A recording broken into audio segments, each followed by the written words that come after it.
নদীতে আসছি, মাছ ধরলাম এতক্ষণ জেলেদের সাথে। জেলেরা যেভাবে মাছ ধরে সেভাবেই ধরলাম।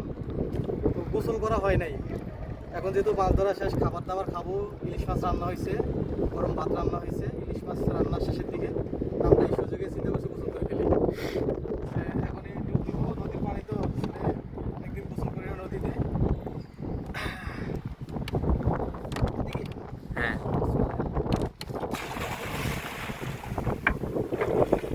কি অবস্থা, কেমন লাগে হাবিব ভাই? ভাই পানি তো অনেক পাতলা, আমি তো আসলে অনেক ভারী পানি হবে। হ্যাঁ, মানে কি বলে পানির মতো একদম।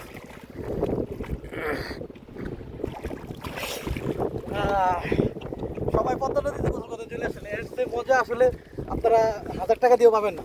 আমি শিওর 1000 টাকা দিয়ে এই মজা পাবেন না। পদ্মা নদীতে গোসল করে ফেলুন, এত সুন্দর পানি, আসলে এত বিশুদ্ধ পানি পাবেন কোথায় ভাই? এটা একমাত্র পদ্মা নদীতে চলে আসুন পদ্মায়, আমাদের সাথে গোসল করতে চলে আসুন। গোসল করতে চলে আসুন তাড়াতাড়ি, যত দ্রুত পারেন। পদ্মার পুরো নদীতে আপনারা গোসল করবেন। পুরাটা আপনাকে